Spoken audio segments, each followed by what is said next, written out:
இன்றைக்கி இந்த வீடியோவில் மிக மிக அதிரடியான ஒரு ஜோதிட தாள்களையும் மிக மிக முக்கியமான ஒரு ஆன்மீக பரிகாரத்தையும் இப்போ இந்த வீடியோவில் வந்து பார்க்க போகிறோம். பார்க்குறதுக்கு முன்னாடி எதை பற்றிய தாள்களை பார்க்க போகிறோங்கிறத இன்ட்ரோ மூலிமா ஷேர் பண்ணுறேன். எதை பற்றிய தாள்களை பார்க்க போகிறோங்கிறத இன்ட்ரோ மூலிமா வந்து தெரிஞ்சுக்குங்க. தற்போது 2025 ஆண்டில் ஆங்கில மாதத்தில் 7வது மாதமான ஜூலை மாதமானது நடந்துட்டுருக்கு. இந்த ஜூலை மாதத்தில் ஒரு முக்கியமான நாளானது ஜூலை 10ஆம் தேதி வருது. அன்னைக்கு தமிழ் மாதம் வந்து 3வது மாதமான ஆணியுடைய மிகவும் முக்கியமான 26ஆம் நாள். கிழமை வந்து வியாழக்கிழமை. இந்த வியாழக்கிழமை சாதாரண நாள் கிடையாது, மிகவும் அற்புதமான நாள். இந்த வியாழக்கிழமை அப்படி என்ன அற்புதமான நாள் அப்படின்னு கேட்குறீங்களா? இந்த வியாழக்கிழமை பார்த்தீங்கன்னு வச்சுக்கோங்களேன், பௌர்ணமியானது வருது. வரக்கூடிய பௌர்ணமி ஆணி மாதத்தில் வரக்கூடிய பௌர்ணமி. இந்த பௌர்ணமி அன்னைக்கு பிரபஞ்சத்தில் அதிகமான சக்தியானது இருக்குது. இந்த பௌர்ணமி அன்னைக்கு கிரகங்களிடையே ஏற்படக்கூடிய மாற்றங்களால் ஒவ்வொரு ராசிக்காரங்களுக்கும் தலையெழுத்து மாறுது. அப்படி மாறக்கூடிய தலையெழுத்தை அந்தந்த ராசிக்காரங்க தெரிஞ்சு பலனடையணுங்கிறதுனால ஒவ்வொரு ராசிக்காரங்களுக்கும் என்ன தலையெழுத்து மாறுங்கிறத எக்ஸ்பிளைன் பண்ணிட்டு வந்துட்டு இருக்கேன். அதில் இன்னைக்கு இந்த வீடியோவில் கடைசி ராசியான மீன ராசிக்கு ஷேர் பண்ண போகிறேன். மற்ற 11 ராசிக்காரங்களுக்கு ஆல்ரெடி வீடியோ போட்டிருக்கேன். இந்த வீடியோவில் வந்து 12வது ராசி மீன ராசிக்கு ஷேர் பண்ண போகிறேன். மீன ராசிக்காரங்க இந்த ஒரு வீடியோவை பார்த்துட்டு இருந்தீங்கன்னா வீடியோவை ஃபுல்லாக பாருங்கள், ஸ்கிப் பண்ணாமல் பாருங்கள். ஒரு 10 நிமிஷம் நீங்கள் பார்த்தீங்கன்னா இந்த பௌர்ணமியுடைய மொத்த டீட்டெயிலையும் தெரிஞ்சுக்கலாம். ஒவ்வொரு மாதமும் பௌர்ணமி வரும், ஆனால் இந்த மாத பௌர்ணமி எக்ஸ்ட்ரா ஸ்பெஷல் பௌர்ணமி. ஏன்னா இந்த பௌர்ணமி பூரட நட்சத்திரத்தில் வந்திருக்கு. ஆக்சுவலி கேட்டை நட்சத்திரத்தில் தான் ஆணி பௌர்ணமி வரும், ஆனால் இந்த டைம் பூரடம் நட்சத்திரத்தில் பௌர்ணமி வந்திருக்கு. இது ரொம்ப விசேஷமான ஒரு நாளாக சொல்லப்படுது. ஆக்சுவலி பௌர்ணமிங்கிறது பார்த்தீங்கன்னு வச்சுக்கோங்களேன், பிரபஞ்சத்தில் நல்ல அதிர்வுகள் இருக்கக்கூடிய ஒரு அற்புதமான நாள். இந்த நாள் அன்னைக்கு சில பரிகாரங்கள் செய்தால் அது உடனே நமக்கு பலிக்கும். அதனால் ஆன்மீக ரீதியாக இந்த நாளுடைய சக்தியை வந்து ஃபஸ்ட்டு உங்கள் ராசிக்கு சொல்ல போகிறேன். முதல்ல ஆன்மீக ரீதியாக நீங்கள் இந்த நாளுடைய சிறப்பை வந்து தெரிஞ்சுக்குங்க. அதுக்கப்புறம் உங்களோட ராசிக்கு கிரகங்களால் என்ன பலன் கிடைக்குங்கிறத பார்க்கலாம். ஃபஸ்ட்டு பௌர்ணமி ஸ்பெஷலாக என்ன பண்ணுங்கிறத பார்க்கலாம். இந்த ஆணி பௌர்ணமி அன்னைக்கு இவற்றையெல்லாம் செய்யணும். அதில் மெயினாக வந்து மகாலட்சுமி இருக்காங்கல்ல, அந்த மகாலட்சுமி தாயாருக்கு இந்த மாலையை சாத்தி வழிபாடு செய்யணும். அப்படி இந்த மாலையை சாத்தி வழிபாடு செய்தால் செல்வ மலைங்கிறது பொழியும். ஸோ செல்வ மலை பொழிய என்ன மாலை சாத்தி வழிபாடு செய்யணும் அப்படிங்கிறத உங்களுக்கு சொல்ல போகிறேன். அதை தான் இந்த வீடியோவில் ஃபஸ்ட்டு மீன ராசிக்காரங்க நீங்கள் தெரிஞ்சுக்க போகிறீங்க. வாங்க என்னங்கிறத பார்க்கலாம். அதாவது இந்த ஆணி மாத பௌர்ணமி மற்ற பௌர்ணமியை விட ரொம்பவே விசேஷமானதாக சிறப்பானதாக கருதப்படுது. இந்த 2025 வருடத்தின் ஆணி மாத பௌர்ணமி வியாழக்கிழமை வந்து இருக்குது. இந்த நாளில் மகாலட்சுமி தேவியை நீங்கள் எப்படி வழிபட்டால் உங்களுக்கு செல்வ மழை பொழியும், மகாலட்சுமிக்கு உகந்த இந்த மாலையை சாத்தி எப்படி வழிபாடு செய்யணும், அதனால் கிடைக்கக்கூடிய பலன் என்னென்ன என்பதை தான் இந்த வீடியோவில் வந்து சொல்ல போகிறேன். அதை தான் இந்த வீடியோவில் வந்து தெரிந்து கொள்ள போகிறீங்க.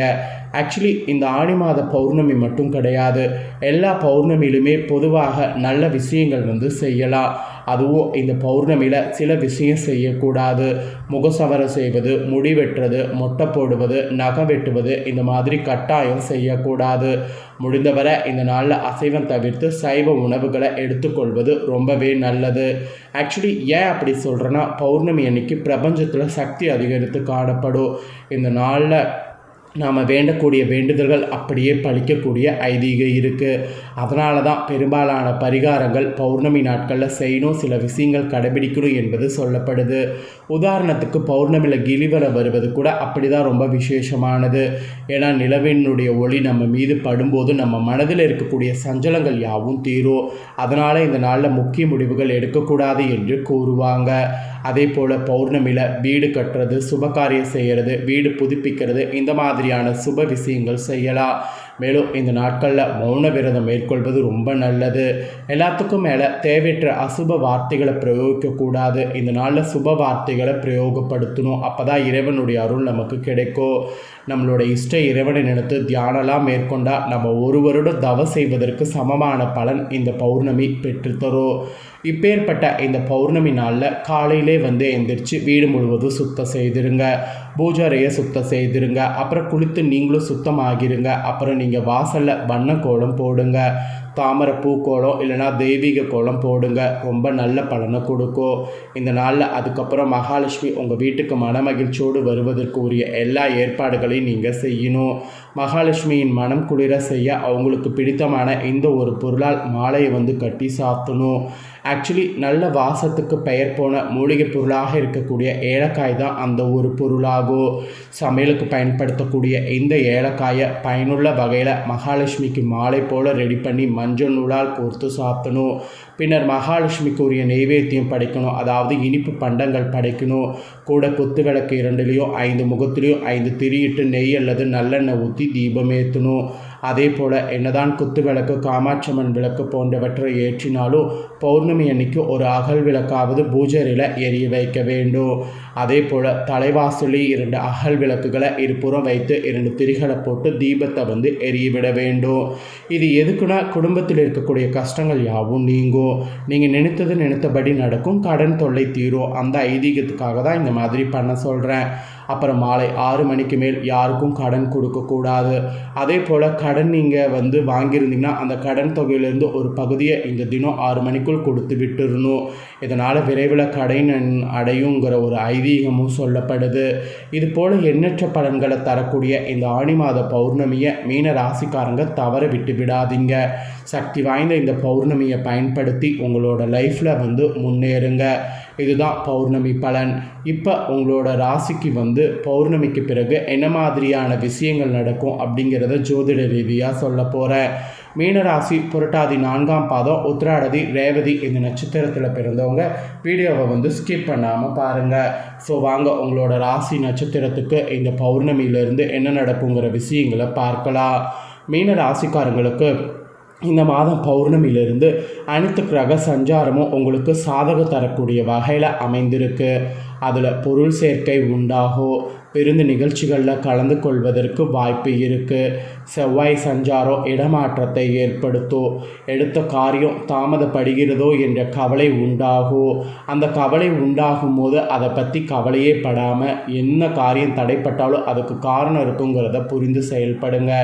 இரவில் நீண்ட நேரம் கண் விழிக்க வேண்டியது வரலாம். அதனால் உடல் ஆரோக்கியத்தில் கவனம் தேவை. அப்புறம் நீங்கள் தொழில் வியாபாரம் செய்பவர்களாக இருந்தீங்கன்னா இந்த பௌர்ணமியிலிருந்து எதிர்பார்த்ததை விட குறைவான லாபமானது கிடைக்கும். ஆனால் தொழில் வியாபாரத்தில் ஈடுபட்டு இருக்கக்கூடிய நீங்கள் எப்போதுமே பிஸியாக இருக்கிற மாதிரி உங்களை பார்த்துக்குங்க.